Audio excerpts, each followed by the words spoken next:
Намрын дунд сарын налгар өдрүүдийг цочин сэрүүн унаж цас аялах үеэр мэдээллийн Монцомой агентлагийн уран бүтээлчид Архангай аймагт зочлолоо. Угаас зочиломтгой ард төмийн хонь халуун дотн нүхтэн авч байгалийн чихүүнийг үлдэн хөөх шиг сэтгэл хөөргсөн нь энэ аймгийн хөгжил цэцэглэлт бүтээн байгуулалттай танилцсаных байсан байж мэднэ. Хангаа нурууны гол их нуруудаас салбарласан сүмд хан өндөр нурууны дорнот хэсэгт орших булган уулын үүрд цэцэрлэг хот оршдог.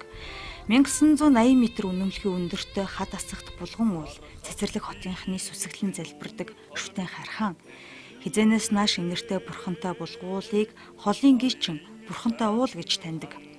Ариун номын шүншлэгтэй гих булган ууланд өндөр гэгээн зан озер, өөрийн баруун гарын шавнаруулах, зай гэгээн лувсан тэрнлээ, ламын гэгээн лувсан данзан нарын хамт энэ уулын өөрт ном айлддаг байж. Булган ууланд залсан зонхуу бурхан өндөр гэгээн зан озрын шав зай гэгээнтний уралсан бүтээл өгөөд байгалийн үзэгдэлд арилахааргүй будаг ашиглан зуржээ. Шашин шүтлгийг хорж эхэлсэн цөвөн цагт хүний гараар арилгах гээд ч хүчрээгүй хариу улам тодорч үлдсэн түүхтэй гэдэг. Одоо энэ уулын орчинд цэцэрлэгчүүд амралт зугаалгын газар байгуулан тогтч болжээ.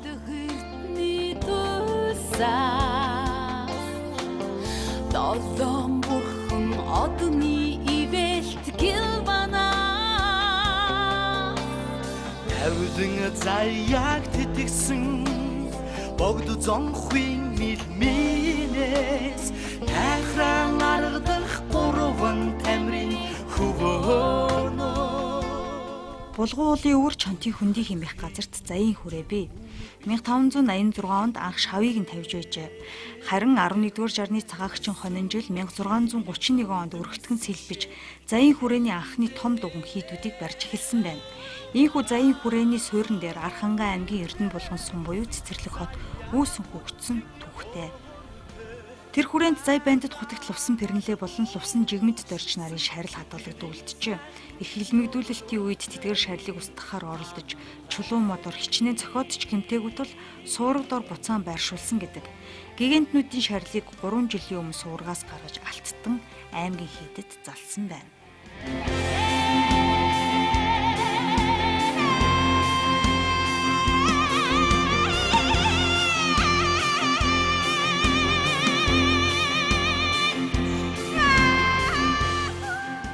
Биднийг Архангай аймгийн амьдралтай танилцахаар аймгийн засаг даргын тамгын газарт ирэхэд хамгийн анх тохиолдсон явдал бол самрын худалдаачид аймгийн удирдлагуудтай ойлголцолд хүрэх гэсэн уулзалт байв.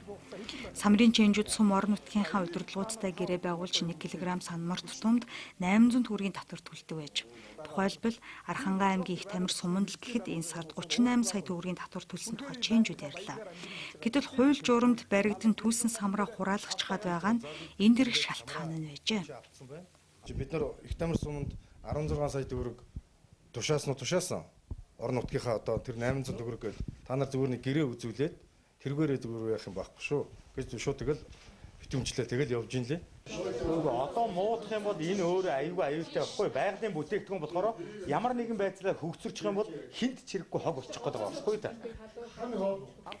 Архангай аймаг энэ жил самрын ургац ариун байгаа тул цэцэрлэг хотын нийт иргэдийн 30 орчим хувийн самар түүж байна. Иргэд самраас олсон орлогоороо банкны зээлээ хаах, хүүхдийнхээ сургалтын төлбөрийг төлөх зэрэгээр ашиглаж байна. За энэ жилийн хувьд ийм онцлог жил. Тэгээд дээр нь өнөөдрийн үүсцэн бий байдал. Одоо өнөөдөр хүмүүс самар түүгээд эднэр аваад тэгээд тэр нь ямар одоо сайн үр дагавар гаргаж ийн гэдг нь харагдаж байна тийм үү? Хүүхдийн төлбөр байж, банкны эргэлт байж, орон нутгийн иргэдэд тараагдж байгаа мөнгө байж тийм үү? Тэгээд одоо өшөө олон тийм зүйлүүд байж. Энэ дээрээс сөрөг юм юу болж гарч ирж байна гэхээр хилээд байх юм нэг том ноцтой юм байхгүй. Самрын боц гүйтсэн. Тэнд яг ном журмаар нь авж гин үү? Авж бай. Тэнд хог шороо хийгдэж гин үү? Хийгдэхгүй бай. Тэрнээс болж галт төмрөө аваад гарах гэж байна уу? Гарахгүй бай, тийм ээ.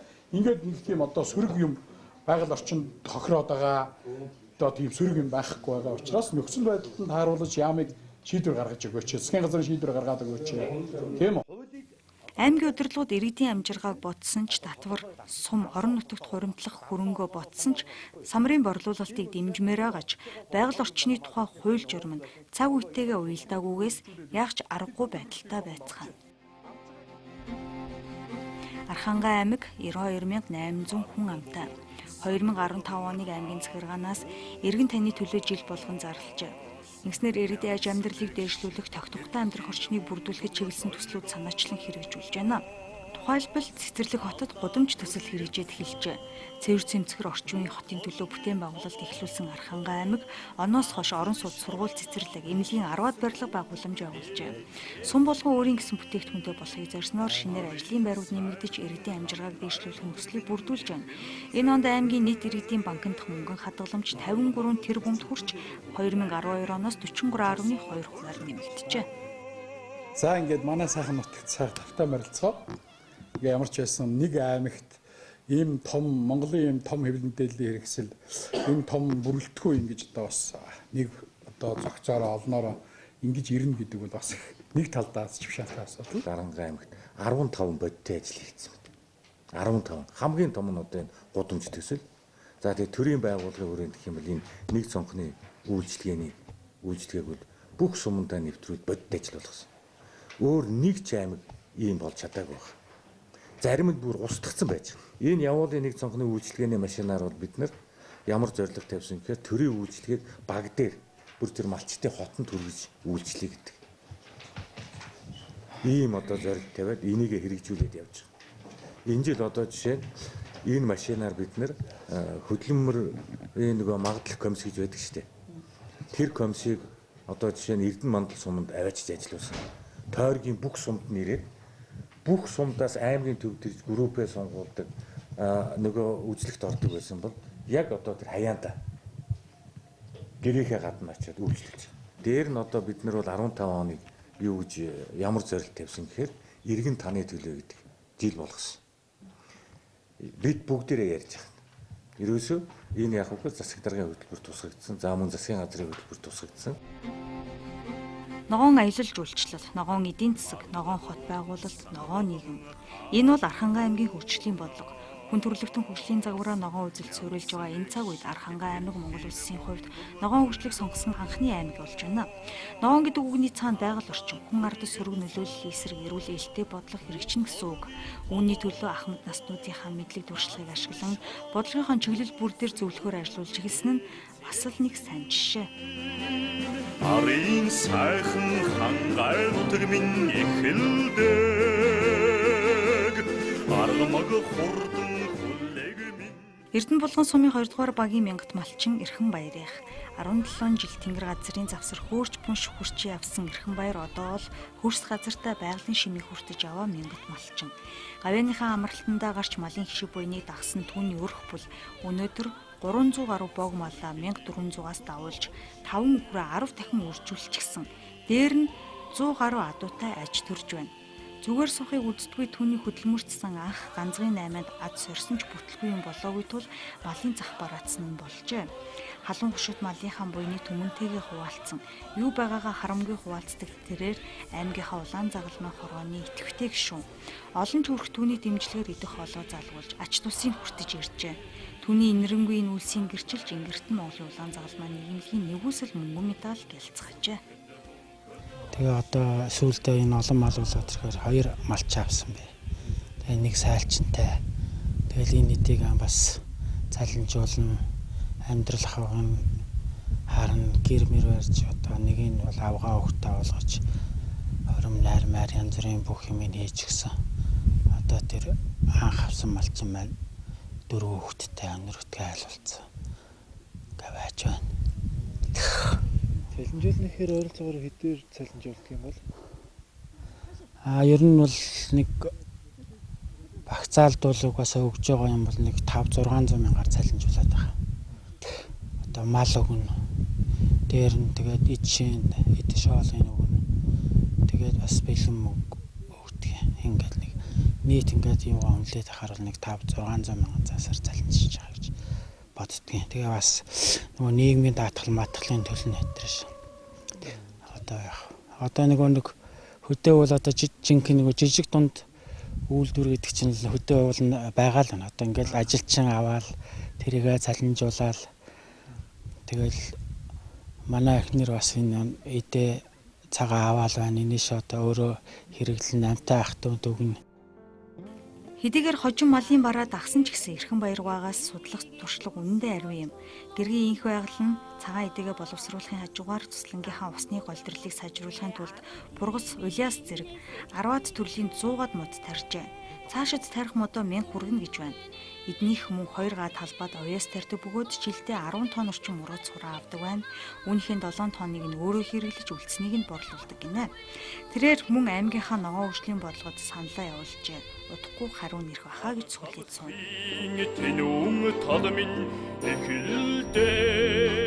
Мянгад малчин Эрхэн Баярынд бууж мордон буцахдаа Батцэнгэл сум руу хүлгийн жолоо заллаа. Тэнд биднийг улсын сайн малчин айлтгүй Баатрыг ухтан авч хүндэтгэн зочилсан юм. Түүний аав гих буура холын гिचтийг тоснод мянгад малчин лавх сурамгай байлаа. Малын төлөөлөхүүд ер нь өсгөөс авахудаа би аав ээжээс авахудаа малж өссөн. Малыг хайрлж хамгаалж чадлаа бол мал гэдэг мал өснө. Гэдэг би бодлоготой үндэстэй явдаг. Хүүхдүүдээс би сургадаг. Миний хүүхдүүд энэ ч гэсэн одоо малын малгааг нь мэднэ одоо аль талаас нь малын ч одоо нэг яг тийх гэсэн тийм дүрм журм бол байхгүй шүү дээ хүүхдүүдээ. Тэр малын чи яавал энийг нэг өсөх яавал энийг сайхан байлгах уу гэж бодоод байвал тэр мал өснө. Би тэгжил бодож явдаг хүн. Энэ малыг яавал би таргалуулчих уу энэ мал яавал их идвэл араа илүү идчих тэрнийг бодож явал тэр мал сайхан тархан твэгтэй ондор нь өснө. Тэгжил бодоод би хүүхдүүдэд тэг сургадаг. Хүүхдүүд маань тэр миний тэр сургаалаар малыг тань аль ажлыг хийн. Түүний хүү энэ гэрийн эзэн Айлтгүй Баатар 2005 онд улсын сайн малчин, 2010 онд аймгийн алдарт байж болсон туршлагатай малчин. Тэрээр одоогоор 1000 гаруй малтай тэмээнээс бусдыг маллаж байна. Тэдний дөрөнсөн ярианы гол сэдв малчтын амжиргааны талаар байсан юм. Малын гаралтай түүхий эдийн үн огцон бүрч байх үед засгийн газраас малчтад олгодог ноосны урамшуулыг хасах шийдвэр гаргасанд малчт харамсаж байна. Үүнээс болж бараг орлогогүй шахуу болцгоолоо гэж энд цугласан малчт хэлж байсан юм а.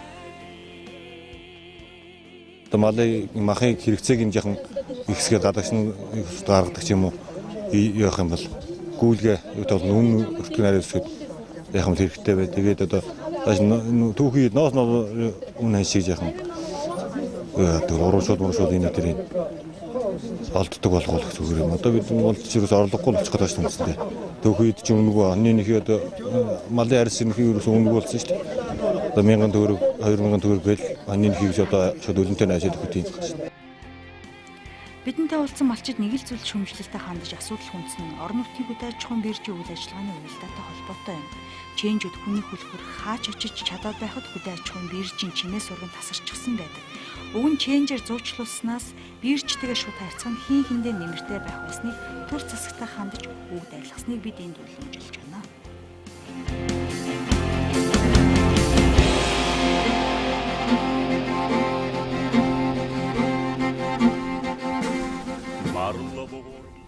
Архангай аймгийн Хотонд сум Дулаан уул хэмээн нэрлэж байсан Хотонд уулын бэлд оршино. Хотонд сумын нутаг дэвсгэрт хар балгас Хотонд хайрхан сүүл толгоон буган чулуун хөшөө дөрвөлжингийн амны төр Эрдэнэ уулын хадны зураг төвхөн хийд дой хатны бунхан зэрэг олон түүх турсгалын газрууд бий. Тухайлбал уугарын хар балгас дээр Төв Азийн үдэлж ард түмний дунд манай эртний 8-9 зууны үед ээлжид төрүүлсэ байгуулан 100 орчим жил оршин тогтнож байсан уугарын хаан улсын нийслэл Ордуу Балиг буюу нутгийнхны нэршлэр хар балгас хэмээх их хотын нуранг Архангай аймгийн Хотонд сумын нутаг орхны хүндэд бий. Ийхүү үн эртний түүхийн бэлчирт суурьсан Хотонд сум дан ганц цагаан байшингаасаа салж давхар шилэн байшин зүг орчин үеийн төлөвлөлтөнд оржээ. Хот руу дайжиж байгаа залуучуудад сум орон нутгтаа сайхан амьдрах болцоо бүрдүүлэхийн тулд юуны түрүүнд залуустай зориулж хотхон барьжээ. Залуус нэртэй энэ төсөл цааш дахин үргэлжилнэ. Залуус хороолол хэрвээ энэ ингээд боломжтой наад дид бүтцэн шийдэгчүүл залуус хороол 2 гээд залуус хороол 3 гээд байгуулах цааш тийм төлөвлөгөөтэй байгаа л та. Тэгээд залуус хорооллынхаа өмнөх гэрэлтүүлэг явган хүнийхэн зам худаг усны асуудлыг орон нутгийн хөгжлийн сангийн хөрөнгөөр шийдтсэн. Тэгээд наад нөгөө аж ахуйн нэгж компани болохоор зөвхөн хашаага барайл ийм стандартын байшин барина гэдгийг батлаад өгсөн дотор нь.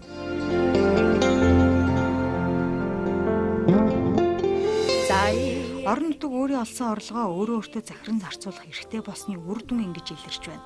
Хотон цом тухайлбал бүтээн байгуулалтын ажлаас гадна малынхаа үйлдвэр усааг сайжруулахаар зорж байна. Үүний тулд Төв аймгаас илүү нугламтай хуудас нутагшуулан малчтад гэрээгээр түрээслүүлэн үржилд оруулж эхэлжээ.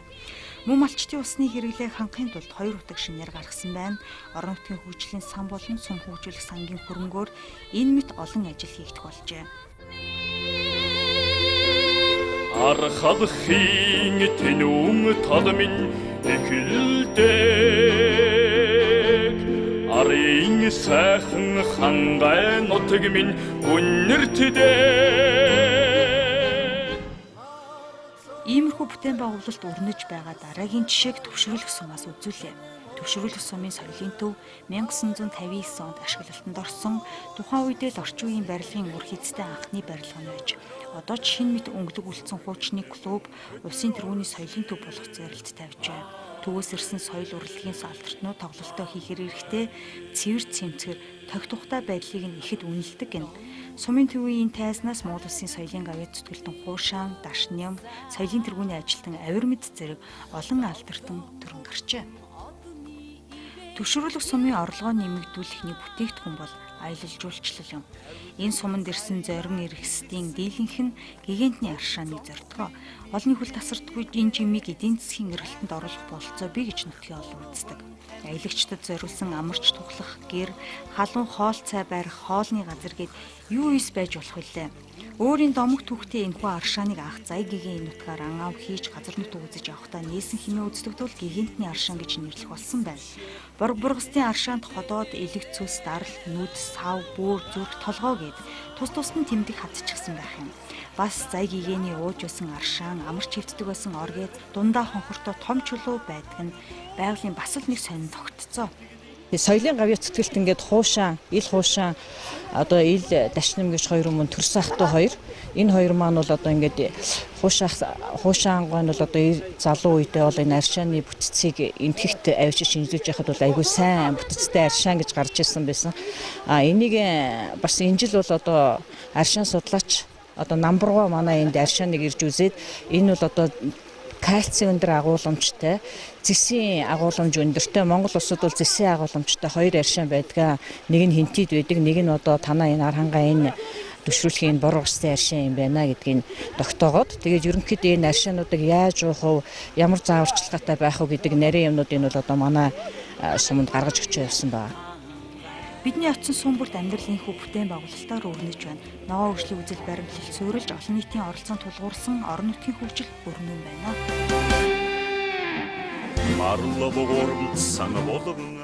Архангай аймаг хөгжлийн нэгэн тулгуур хүчин зүйлээ хүний хөгжил гэж тодорхойлжээ. Түүнээс хойш боловсролын чанарын үзүүлэлтээр улсын хэмжээнд 17 дугаар байранд чагсдаг байсан бол 2 жилийн дотор 8 дугаар байр хүртэл дэвшсэн байна. Боловсролын салбараа хөгжүүлэх зорилгоор математик хөтөлбөр боловсруулан ажилласны үр дүн ийм амжилтанд хүрэжээ. Мөн өнгөрсөн жил аймгийн засаг даргын захирамж гарч бүтэн өмчөх хүүхдүүдийг ихтэй сургууль, коллежид суралцах хугацаанд амьдралын зардлыг аймгийн төсвөөс дааж ухааруулж 12 хүүхэд одоо энэ тэтгэлэгт хамрагдаж байна. Тэрчлэн бүтэн өмчөх хүүхдүүдтэй улиралд 50,000 төгрөг сард 30,000 төгрөг олохоор шийдвэр гаргажээ. Өнгөрсөн жил одоо Арангай аймгаас төгссөн 12 хүүхэд тэрнийхээ өр шимийг авсан. Тэр хүүхдүүд маань ирж баярлаа гэдгийг хэлсэн. Бид нар хатуурахгүй байгаа. Заавал одоо тим мэрэгчлэр сур, эргээд аймагтаа ир энтер гэдэг тим юм шаардлага тавихгүй. Сайн сур, сайн хүн бол нийгэмд хэрэгтэй бай гэдэг үднээс нь л одоо ингэж өнчөө хүүхдүүдээ ингэж одоо анхаарал тавьсан хүүхдүүд маань ихтэй сайн байгаа. Ер нь манай аймгийн засаг даргын хамгийн газар сар болгоны 9-ний өдөр хүүхдүүдээр амьсгалдаг юм. Тий хүүхдтэй уулздаг өдөр гэдэг. Тэгээд хүүхдүүдийн зөндөө олон төлөөллүүд ирнэ. Урлаг соёл, спортод амжилт гаргасан хүүхдүүд, сурлагаараа амжилт гаргасан хүүхдүүд, сургууийг өөрөө удирдах байгууллагын хүүхдүүд, улаан загалмаа хүүхдүүд дотор амар олон юмнууд байж байгаа. 600 орчим хүүхэд оролцсон, орон нутгийн хөгжил хүүхдийн оролцоо гэж чуулган хийнгүүт хүүхдүүд тэр хүүхдээ нүдээр харж байгаа юм айгүй үнэн бодит тийм байдаг учраас одоо бол хүүхдүүд маань бидний хэлж исэн юм төрийн бодлого болжээ гэдгийг бол айгүй сайн ойлгоцсон. Дараагийнх нь уулзалтан дээр болонгууд агч нараа бидний та бүхний хийгээд байгаа юмыг бид нар эвдээгүй эвдэж байгаа хүмүүс нь энэ байна гэдэг ингээд одоо ч нэг зураг мураг аппарат мундаг болцсон учраас утас мундаг болцсон учраас Ерөөсөө л тэрийг одоо тэн дотор суугаад арх хууж байгаа улсууд, чээж бааж байгаа улсууд, даваад орж байгаа янз бүрийн ийм зургнуудыг аваад ирсэн. Бид нар эдгээ болцсон одооний чингэл. Иймэрхүү байдлаар хүүхдүүдийнхээ бодлыг төрийн бодлого болгож ийн чи хүүхдүүд дээрээ ийм анхаарал тавьж ийн. Одоо хөгжлийн бэрхшээлтэй хүүхдүүд манай одоо бас хүүхдүүд байж ийн. Ахлах дээд бол одоо дунд ахлах ангидаа бол одоо нийгэм нь өөрөө гоё төлөвшсөн учраас хүүхдүүд тэр хөгжлийн бэрхшээлтэй хүүхдүүд аваа явуулчихдаг юм байна. Баг боловсрал дээр тэгдэггүй. Жоохон хүүхдүүд чинь одоо хамаагүй учраас нэг доогддаг юм байдалд оруулдаг. Одоо хөл муутай хүүхдэд түлхээд унгаадаг энэ төргээ зовлон байдаг юм байна л да. Тэгээ аав ээж нараас нь ер нь нэг ангид байх хэрэгтэй байна гэсэн учраас тэр биднээс түрүү ярьлаа шүү дээ. Тэр цэцэрлэг сургуулийн зохицолбор гэдэг тэр зохицолбор дээр нэг анги бий болгоод тэндээ хөгжлийн бэрхшээлтэй хүүхдүүдэд нэг анги болгоод ингээ автобус авч өгөөд автобусаар өглөө авчдаг өдөрт нь үргээд өчтдөг. Ийм байдлаар хүүхдүүд рүү анхаарал тавьж байна. Архангай аймгийн сургуулийн өмнөх насны бүх хүүхэд цэцэрлэгт бүрэн хамрагджээ. Цэцэрлэгийн асуудлаа маш энгийнээр шийдсэн байна. Анх цэцэрлэгийн зориулалтаар баригдаад хувь шилжсэн барилгуудыг худалдан авч дахин цэцэрлэг болгон ашиглажээ. Мөн цэцэрлэг хотод орон сууц барих хүсэлтэй аж ахуйн нэгжүүдэд зөвшөөрөл олгохдоо барилга барих газрыг нь үнгүй өгнө. Харин нэг давхрыг нь цэцэрлэг болго цэцэрлэгийн зориулалтаар барьсан нэг давхрыг чинь метр квадратын үнээр нь худалдаж авъя гэсэн санал тавьснаар ийхүү цэцэрлэгүүд амжилттай байгуулагдаж байна. 150 ортоо цэцэрлэг барахад 1 тэрбум 400 сая төгрөг шаардлагатай, харин орон сууцны нэг давхрыг худалдаж авахд ойролцоогоор 700 сая төгрөг болдог байна. Энэ нь нийгмийн асуудлаа шийдвэрлэхээс гадна баялаг бүтээгчдэд дэмжих том боломж гэдгийг аймгийн удирдлагууд онцолж байлаа. Удахгүй бүгд найрамдах Хятад ард улсын засгийн газрын бүтэцэлгүй тусламжаар цэцэрлэг хотод 120 хүүхдийн цэцэрлэг барихаар болжээ. Монгол Улсын баруун болон Хангаан бүсийн багшлах боловсон хүчний 80% бэлтгэдэг Монгол Улсын багшийн их сургуулийн Архангай аймаг дахь багшийн сургуулиар бид зочлолоо. Бидний тус сургуулийн захирал Батцүр хүлээ авч уулзсан. 1951 онд байгуулагдсан тус сургууль зөвхөн бага ангийн багш бэлтгэдэг байсан бол идүүгээ монгол хэл уран зохиол, цэцэрлэгийн багш, нийгмийн ажилтан, математик, мэдээлэл зүй, гадаад хэлний багш гэсэн 8 мэргэжлэр 1100 орчим оюутан сурч байна. Боловсролын салбарт нэлээд шинжил хийгдээд бүтцийн өөрчлөлтүүд хийгдээд ихтэй сургуулиуд хоорондоо нэгдсэн, бүтцэн, томорсон, өөрчлөгдсөн тийм зүйл бол байгаа. Тэрний хүрээнд бол манай сургууль бас боловсролын их сургуулийн бүрэлдэхүүн сургуулийн тийм статусаар ажиллаж байгаа. Боловсролын их сургуулийн багшийн сургууль гэдэг сургууль байна. Тэр сургуулийн дотор бол нэг нь одоо манай сургууль, нөгөөх нь бол боловсролын их сургуулийн багшийн сургууль, нөгөөх нь боловсролын их сургуулийн сургуулийн өмнөх боловсролын сургууль гэдэг 3 сургууль нийлээд багшийн сургууль гэсэн нэрийн доор бол явж байгаа. Тэгэхээр энэ бол цаад аж холбогдол нь сургалтын төлөвлөгөө хөтөлбөр бол нэг стандартд орсон. Өөрөөр хэлбэл Монгол улсад бага ангийн багш болон цэцэрлэгийн багш бэлтгэж байгаа одоо голлох сургуулиуд бол яг адилхан одоо сургалтын төлөвлөгөө хөтөлбөрөөр хичээллэх болсон байгаа. Энэ нь бол бас хөтөлбөрийн шинжилэлд бол чухал үүрэгтэй тийм зүйл болж байгаа гэж бид бол үзэж байгаа. Энэ сургууль 22 мянган номтой өнгөрсөн онд номын сангаа өргөтгөж чөлөө сонголттой болгосноор оюутнууд хүссэн номоо номын сангаас олж уншдаг болжээ. Багш ажилчдын нийгмийн асуудал шийдэгдсэн. Сурах орчин нөхцөл нь тогтвортой. Гэсэн ч оюутны байрны хүрэлцээ нийт оюутнуудын 40% нь хүрэлцэж байгаа нь толгойн өвчин болсон хүндхэн бэрхшээл болж байна гэнэ. Хүүхдүүдийг яг ихэвчлэн одоо Арангай аймагт хөлсний байр байдаг. Хөлсний байруудаар л одоо тараад байрлалцсан амьдарч байгаа. Тэр нь бол одоо бас бидэнд бас яг сэтгэл зовоосон асуудал байдаг. Тэгээд бид бол өнгөрсөн жил нэг 504 хүүхдийн оюутны байр бариулахаар 126 сая төгрөгөөр бол байрны зургийг бол хийлгэсэн байж байгаа. Бас газрынх нь одоо геологийн шинжилгээ төлөвлөлтийг гаргуулж чад. Тэгээд одоо улсын төсвөөс 8.4 тэрбум төгрөгөөр оюутны байр барьж өгнө гэсэн тийм яриатай. Тэгээд тэр нь бол одоохондоо бол эхэлж чадаагүй. Оюутны байрны асуудал жоохон өндөрлөлтэй байдаг. Тийм байна. Архангай аймгийн боловсролын салбарын тухай энд өгүүлэх бас нэгэн сонин бий. Эрдэнэ булган сумын лаборатори хүмүүн 1-р дунд сургуулийг бидэг хүн олон 1923 онд байгуулагдсан математикийн үзүүрэлсэн сургалттай анхны сургуулиудын нэг. Одоогоор 1630 сурагчтай, 75 багш, 34 ажилтнтай үйл ажиллагаагаа явуулж байна. Үндэсний түгээн дэлгэрүүлэгч лаборатори 40 сургуулийн нэг. Боловсролын одоо шинжилсэн хөтөлбөрийг бага анги дээр суур анги дээр одоо туршин хэрэгжүүлж байна. За энэ хичээлийн жилээс болохоор ахлах ангийнхаа сурагчдад сургалтын шинжилсэн хөтөлбөрийг төршиж эхэлж байна. Сургууль дээр одоо Зөв Монгол хүүхд үндэсний хөтөлбөрийн хүрээнд бол одоо нийт хүүхдүүд гэсэн зорилтоос хүүхд бүрийн хөгжил гэсэн зорилт руу дэвшүүлж одоо манай сургуулийн энэ хичээлийн жилийн зорилгыг бол сурах арга барилтай хүний эрхэм чанарыг эзэмссэн эрүүл чирэг хүүхд гэсэн ийм зорилготойгоор хичээл үйл ажиллагаа явуулж байна. Сүүлийн жилүүдэд сургуулийн хөтөлбөрийг хэд хэд өөрчилсөн талаар мөнх хүлзий захирал ярианда дурдсан юм. Хэдхэн жилийн өмнө Кембрижийн боловсролын тогтолцоог Монгол туршиж үзсэн. Харин одоогоос жилийн өмнө хүүхэд бүрийг хөгжүүлэх үндэсний хөтөлбөр хэрэгцсэн нь харин ч хөрсөн дээр бууж байна гэж мөнх хүлзий захирал олзуурхаж байна. Энэ сургуулийн 12-ийн Д ангийн сурагч Оч Эрдэнэтэй бид энэ үеэр ярилцлаа. Тэрээр нисэх загварын дугууланд 5 жил сурч байгаа бөгөөд энэ жил нисэх загварын спортын дэлхийн аварга шалгаруулах тэмцээнд амжилттай оролцжээ.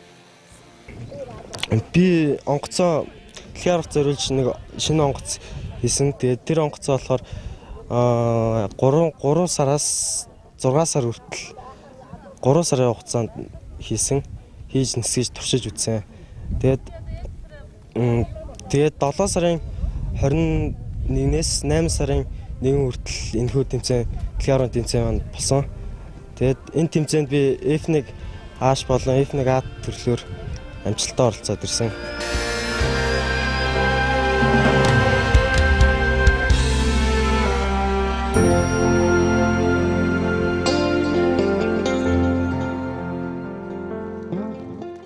Архангай аймгийн Эрдэнэ булган сум бидний сонин сайхан дуулгах бас нэгэн зочилж утсан газар байв. Цэцэрлэг хотын төвд байрлах Эрдэнэ булган сумын засаг даргын тамгын газраар бид орлоо. Энэ суманд ногоон тодтголтой анхаарал татсан нэг зүйл хэрэгжиж эхэлсэн нь иргэдийн онооны карт гэдэг зүйл байлаа. Картаар боловсролын үйлчилгээ үзүүлж байгаа байгууллагуудын үйл ажиллагааны чанар үр дүнд үнэлгээ өгдөг гинэ.